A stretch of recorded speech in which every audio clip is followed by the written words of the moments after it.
Hello students, welcome to my channel. இன்னைக்கு 10th சமச்சீர் மேக்ஸில் சாப்டர் 1 ரிலேஷன்ஸ் அண்ட் ஃபங்க்ஷன்ஸ் பார்க்க போகிறோம். எக்ஸாம்பிள் 1.3ல செகண்ட் டிவிஷன் பார்க்கலாம்.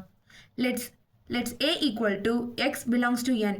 n-னா natural numbers 1 greater than x lesser than 4. b equal to x belongs to w. w-னா whole number 0 greater than or equal to x lesser than 2. c equal to x belongs to n x greater than 3. So இப்போ verify that second டிவிஷனில் கொடுத்துருக்காங்க. இதை வந்து நம்ம இப்போ கண்டுபிடிக்க போகிறோம். அதுக்கு முன்னாடி ஏபிசியை கண்டுபிடிச்சிக்கலாம். ஏ ஈக்குவல் டு ஓப்பன் ப்ராக்கெட், இங்கே வந்து ஈக்குவல் டு கொடுக்காதனால நம்ம 2வும் 3யும் தான் எடுக்கணும். 2 3 ஏன் 3 எடுக்கிறோன்னா இங்கேயும் ஈக்குவல் டு கொடுக்கல, அதனால நம்ம 3 மட்டும் எடுத்துக்கலாம். Close bracket. B equal to x belongs to whole நம்பர்னா 0லேருந்து ஆரம்பிக்கும். இங்கே ஈக்குவல் டு கொடுத்தனால நம்ம 0 எழுதிப்போம். நெக்ஸ்ட்டு 1 எடுத்துக்கணும். இங்கே 2 கொடுக்கறதுனால 2 போட்டுக்க தேவையில்ல. C equal to x belongs to N. என்ன சொல்லியிருக்கேன், நேச்சுரல் நம்பர்ஸ். இங்கே என்ன இருக்குன்னா லெஸர் தென் 3 லெஸர் என்னது 2 1 0 அந்த மாதிரி. ஆனால் நேச்சுரல் நம்பர்ஸ் 1லேருந்து ஆரம்பிக்கிறனால 1 2 மட்டும் தான் நம்ம எழுத போகிறோம்.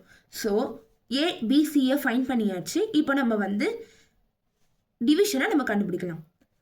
எல்ஹெச்எஸ் போட்டு இதை ஃபஸ்ட்டு கண்டுபிடிக்கணும். நம்ம அதில் ஃபஸ்ட்டு நம்ம ப்ராக்கெட்டை கண்டுபிடிச்ச உடனே நெக்ஸ்ட்டு நம்ம எல்ஹெச்எஸ்ஸை கண்டுபிடிச்சிக்கலாம். First bracket B intersection C, ஓகேங்களா, ஈக்குவல் டு பி என்னதோ அப்படி எழுதிக்கோங்க.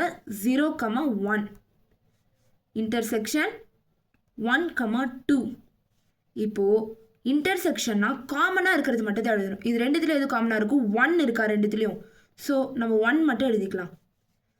இப்போது இந்த பக்கம் இருக்கிறத ஃபுல்லாக நம்ம அப்படி எழுதிக்க போகிறோம். A cross B intersection C. A என்னது 2,3 அப்படி எழுதிக்கலாம்.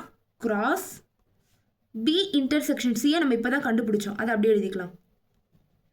இப்போது கிராஸ்னா என்னது, நம்ம 2,1 3,1 அப்படி போடுவோம்ல, அதே மாதிரி தான் 2,1 3,1. இங்கே கமா போடக்கூடாது, இல்லைனா மைனஸ் மார்க் ஆகிடும். ஸோ இதை வந்து நம்ம ஃபஸ்ட் ஈக்குவேஷன்னு எடுத்துக்கலாம். எல்ஹெச்எஸ் முடிச்சாச்சு. இப்போ ஆர்ஹெச்எஸ். ஆர்ஹெச்எஸ்ல என்ன இருக்குன்னா ஃபஸ்ட்டு ப்ராக்கெட் சொல்லியிருக்கல, ப்ராக்கெட்டை முடிக்கணும்ட்டு. So A cross B equal to A என்னது 2,3 கிராஸ் பி 0,1. ஸோ நம்ம கிராஸ் பண்ண போகிறோம். 2,0 2,1 3,0 3,1. ஓகேங்களா, அதே மாதிரி தான் ஏ கிராஸ் சி 2,3 சி என்னது 1,2. அதே தான் சேம் ப்ராசஸ். 2,1 2,2 3,1 3,2 2,1 2,2 3,1 3,2. ஓகேங்களா, இப்போது ரெண்டுத்தையும் இது கண்டுபிடிச்சனால இதை நம்ம இது பண்ண இன்டர்செக்ஷன், ஏன்னா இங்கே இன்டர்செக்ஷன் கொடுத்துருக்காங்க. ஸோ அதை கண்டுபிடிக்கணும். இப்போது A cross B intersection A cross C. இப்போது இது ரெண்டுத்தில் என்ன காமனாக இருக்குது அதை மட்டும் எழுதினா போதும். 2,0 இருக்கா பாருங்க, 2,0 இல்லை. 2,1 இருக்கா பாருங்க, எஸ் 2,1 இருக்குது, அது எழுதிக்கணும்.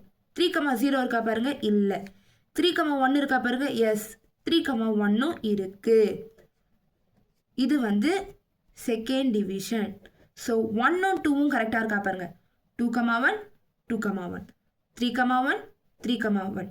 therefore 1 equal to 2 both ஈக்குவலாக இருக்கனால therefore ends verified அப்படின்னு சொல்லி இந்த சம்மை முடிச்சுக்கலாம். நெக்ஸ்ட்டு சம் வந்து போடுறதுக்கு நீங்கள் டியூனாக இருங்க. நான் நெக்ஸ்ட்டு சம் சீக்கிரமாக அப்லோட் பண்ணுறேன். Thank you students.